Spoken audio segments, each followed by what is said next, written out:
Bismillahirrahmanirrahim. Assalamualaikum warahmatullahi wabarakatuh. Belajar matematika bersama Mem Heni, guru matematika SMP Negeri 4 Kota Bengkulu. Baiklah anak-anakku, ambil posisi nyamanmu, ambil alat tulismu. Ingat ya, catatlah apa yang belum kamu pahami. Sudah siap? Kalau sudah siap, mari kita mulai.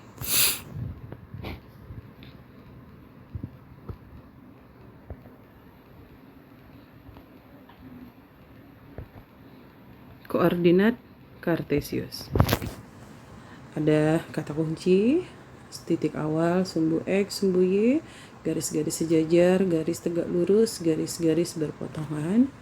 Kompetensi dasarnya menjelaskan kedudukan titik dalam bidang koordinat Kartesius yang dihubungkan dengan masalah kontekstual, menyelesaikan masalah yang berkaitan dengan kedudukan titik dalam bidang koordinat Kartesius. Pengalaman belajar: menggunakan koordinat Kartesius untuk menentukan posisi titik terhadap sumbu X dan sumbu Y, titik terhadap titik awal 0,0 dan titik tertentu. Menggunakan koordinat Kartesius untuk menentukan posisi garis yang sejajar dengan sumbu X dan sumbu Y, garis yang berpotongan dengan sumbu X dan sumbu Y, garis yang tegak lurus dengan sumbu X dan sumbu Y.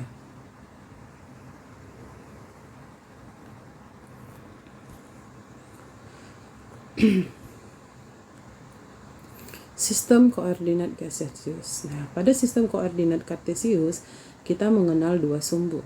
Sumbu yang mendatar disebut dengan sumbu X, sumbu yang tegak disebut dengan sumbu Y. Titik potong pertemuan sumbu X dan sumbu Y ditandai dengan tanda titik hitam di tengah, itu menunjukkan titik awal. Koordinatnya adalah 0,0. Pada sumbu X dan sumbu Y saling berpotongan dan membentuk 4 bagian. Kuadran 1 berada di atas sumbu X dan di sebelah kanan sumbu Y. Kuadran 2 berada di atas sumbu X dan berada di sebelah kiri sumbu Y. Kuadran 3 berada di bawah sumbu X dan berada di sebelah kiri sumbu Y. Kuadran yang keempat berada di bawah si sumbu X dan berada di sebelah kanan sumbu Y. Kita perhatikan di sana ada titik Q 2,3. Titik Q 2,3. 2 itu menunjukkan koordinat pada sumbu X, sedangkan 3 menunjukkan koordinat pada sumbu Y. Titik P, titik koordinatnya adalah negatif 2,1. Negatif 2 itu menunjukkan koordinat X dan 1 menunjukkan koordinat Y. Sistem koordinat. Posisi titik pada koordinat Kartesius ditulis dalam pasangan berurutan X, Y. Bilangan X menyatakan jarak titik itu dari sumbu Y, dan bilangan Y menyatakan jarak titik itu dari sumbu X. Jadi terbalik itu ya, bahwa bilangan X menyatakan jarak titik dari sumbu Y, sedangkan Y kecil menyatakan jarak titik dari sumbu X. Nah, sumbu X dan sumbu Y membagi bidang koordinat Kartesius menjadi 4 kuadran. Nah, tadi sudah Mem jelaskan sebelumnya. Pada kuadran 1, nilai X positif, Y positif. Pada koordinat 2, X-nya negatif, Y tetap positif. Pada kuadran 3, semuanya negatif, X negatif, Y negatif. Dan pada kuadran 4, X positif, Y negatif.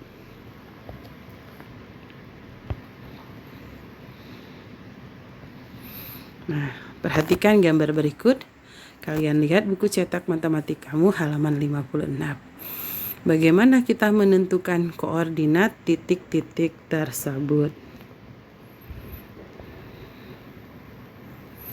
Nah, ada berapa titik ya di dalam gambar itu?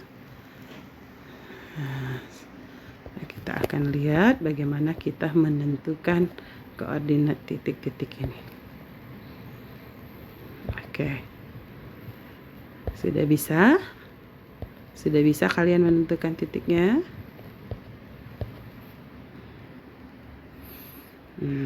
Kalau begitu mari kita coba. Nah, koordinat titik A adalah negatif 7,7, koordinat titik B adalah negatif 6,4, koordinat titik C negatif 3,3, koordinat titik D 0,2, koordinat titik E 2,4, koordinat titik F 5,5, koordinat titik G 6,2, koordinat titik H 4,0. Koordinat titik I 3,-4, koordinat titik J 1,-5, koordinat titik K negatif 2,-4, koordinat titik L negatif 4,-5, koordinat titik M negatif 7,-7. Bagaimana? Sama tidak jawabanmu dengan jawaban mem? Kalau masih ada yang salah, mohon diperhatikan lagi gambarnya ya. Baiklah.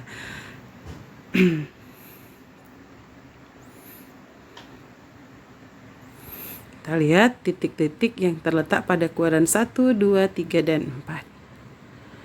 Nah, kalian perhatikan lagi gambarnya. Kita lihat mana titik yang berada di kuadran 1. Nih ya, titik yang berada di kuadran 1 adalah titik E, F, G. Nah, kalian lihat ya, tadi semua titiknya bernilai positif. Titik yang berada di kuadran 2 adalah titik A, B, dan C. Titik yang berada pada kuadran 3 adalah titik K, L, M, dan yang berada pada kuadran 4 adalah titik I dan J. Kita lanjutkan. Nah, sekarang bagaimana kita menentukan jarak masing-masing titik terhadap sumbu X maupun sumbu Y? Oke, kita lihat koordinatnya. Dalam hal ini mem hanya mengambil satu contoh saja ya, yaitu titik A. Nah, yang lainnya nanti kalian akan coba. Kita lihat. Titik A berjarak 7 satuan ke kiri. Nah, lihat ya, ada sumbu Y. Kita lihat 7 satuan ke kiri itu berarti ada 7 kotak yang dilalui oleh titik A dari sumbu Y ke arah kiri. Kemudian berjarak 7 satuan ke atas dari sumbu X. Nah, kita lihat dari sumbu X ada berapa kotak yang dilaluinya? Ada 7. Nah, sehingga koordinat titiknya adalah, lihat tadi dia dari sumbu Y ke kiri ya. Ke kiri itu menunjukkan nilai X-nya negatif 7, sedangkan nilai Y-nya adalah positif 7. Nah, artinya koordinat titik A adalah negatif 7,7. Nah, artinya absisnya atau nilai X-nya sama dengan negatif 7, sedangkan ordinat Y atau Y disama dengan 7. Nah, kamu bisa mencoba untuk titik yang lain. Nah, atau saya mem kasih contoh ya. Sekarang kita lihat bagaimana dengan titik J. Nah, titik J ya, titik J ini berada pada satu satuan ke kanan dari sumbu Y dan 5 satuan ke bawah dari sumbu X, sehingga koordinat titik J adalah 1,-5. Nah, satu lagi ya, mem kasih contoh titik H. Titik H berjarak 4 satuan dari sumbu Y, tetapi tidak berjarak pada sumbu X, atau dia tepat berada pada sumbu X, sehingga koordinat titik H adalah 4,0. Nah, baiklah, silakan kalian mencoba untuk titik yang lainnya. Nah, sekarang bagaimana cara kita memahami posisi garis terhadap sumbu X dan sumbu Y? Nah, ini. Yang pertama kita lihat adalah sejajar sumbu X. Sumbu X merupakan sisi yang garis yang mendatar. Maaf ya, bukan sisi. Sumbu X adalah garis mendatar. Nah, garis yang posisinya mendatar atau posisinya sama dengan sumbu X dengan jarak tertentu adalah garis L1, L2, L3, dan L4. Nah, seperti gambar ini ya. Seperti gambar ini, inilah garis yang sejajar dengan sumbu X. Nah, selanjutnya kita lihat bagaimana yang sejajar dengan sumbu Y. Nah, kita tahu ya bahwa sumbu Y itu adalah garis yang tegak. Sehingga garis yang sejajar dengan sumbu Y juga haruslah tegak terhadap sumbu Y. Nah, kita lihat di sini ada 4 juga ya, ada 4 garis yang sejajar dengan sumbu Y, yaitu nih ada M1, M2, M3, dan M4. Nah, ini ya, kalian bisa lihat bagaimana beda dari garis yang sejajar dengan sumbu X dan garis yang sejajar dengan sumbu Y. Nah, selanjutnya kita lihat selanjutnya. Nah, bagaimana dengan garis yang memotong sumbu X dan sumbu Y? Nih, ada 2 garis di sana, yaitu garis N1 dan garis N2. Garis N1 dengan garis N2 itu saling berpotongan. Garis N1 memotong sumbu X, garis N1 juga memotong sumbu Y. Garis N2 juga memotong sumbu X, garis N2 juga memotong sumbu Y. Nah, seperti itu bentuk gambarnya kalau dia memotong sumbu X dan sumbu Y. Nah, selain garis yang saling sejajar dengan sumbu X dan sumbu Y, ada juga garis-garis yang belum tentu sejajar dengan sumbu X dan sumbu Y, tetapi garis ini saling sejajar. Nih, contohnya garis M dan sejajar dengan garis N. Nah, tuh, garis M dan garis N tidak sejajar dengan sumbu X maupun sumbu Y, tetapi garis M dan garis N saling sejajar. Nah, ciri-ciri dari 2 garis saling sejajar itu adalah dia tidak memiliki titik potong. Selanjutnya kita lihat menentukan titik potong antara 2 garis. Nah, ini ada 3 garis di sana ya, garis yang berwarna merah, garis yang berwarna hijau, dan garis yang berwarna biru. Nah, garis hijau memotong garis biru pada titik A 3,2, garis hijau memotong garis merah pada titik B 3,-6, garis merah memotong garis biru pada titik C -5,2.